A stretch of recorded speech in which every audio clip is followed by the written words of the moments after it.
As long as I'm President of the United States, Iran will never be allowed to have a nuclear weapon.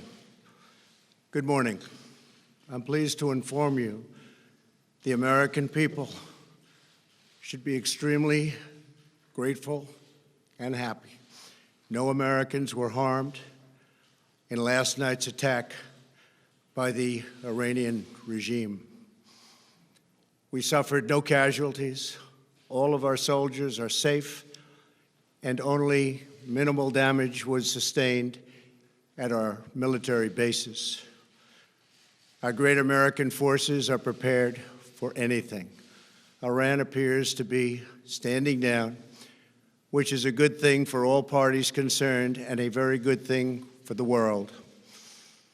No American or Iraqi lives were lost because of the precautions taken, the dispersal of forces, and an early warning system that worked very well. I salute the incredible skill and courage of America's men and women in uniform.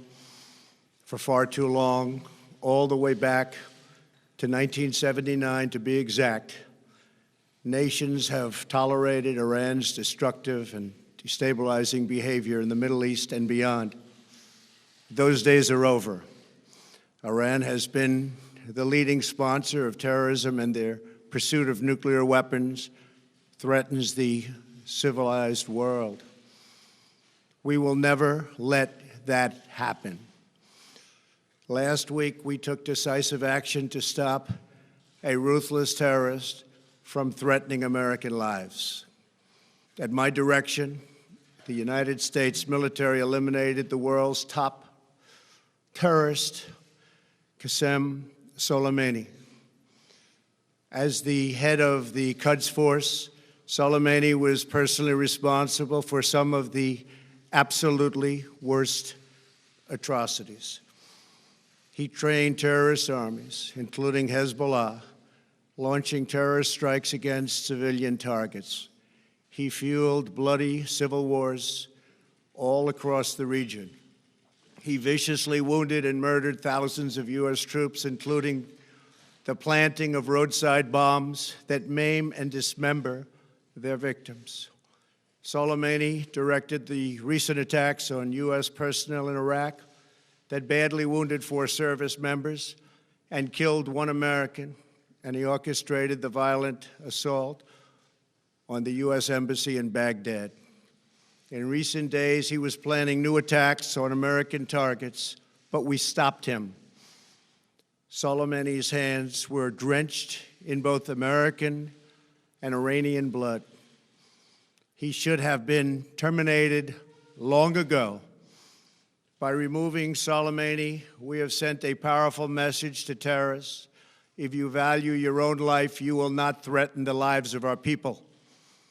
As we continue to evaluate options in response to Iranian aggression, the United States will immediately impose additional punishing economic sanctions on the Iranian regime.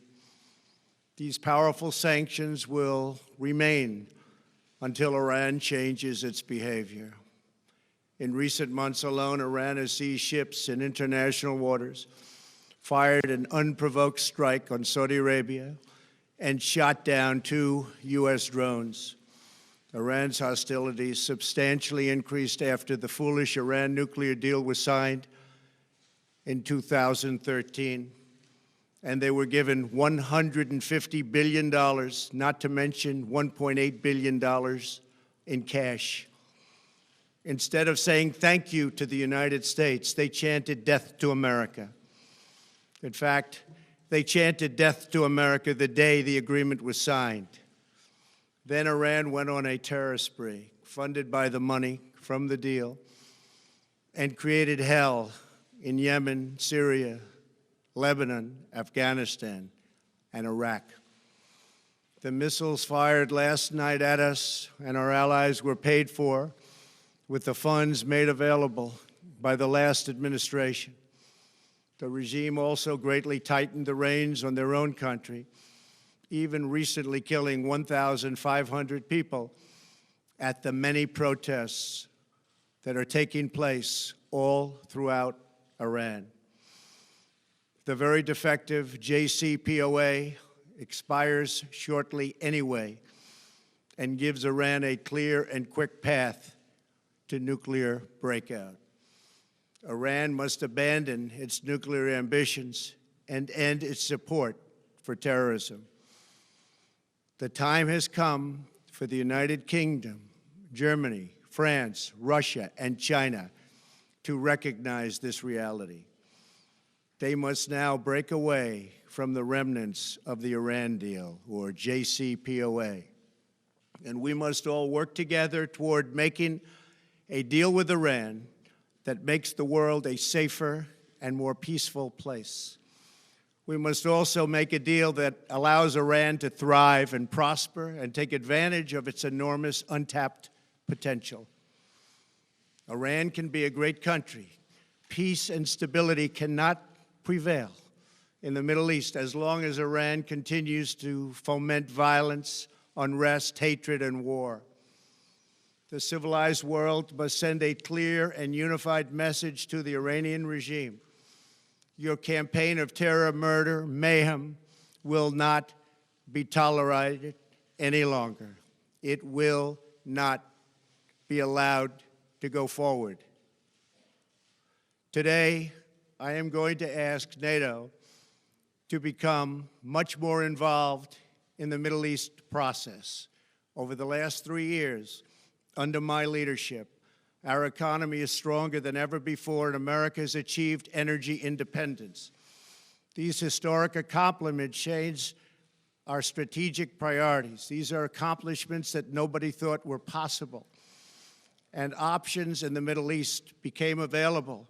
We are now the #1 producer of oil and natural gas anywhere in the world. We are independent, and we do not need Middle East oil.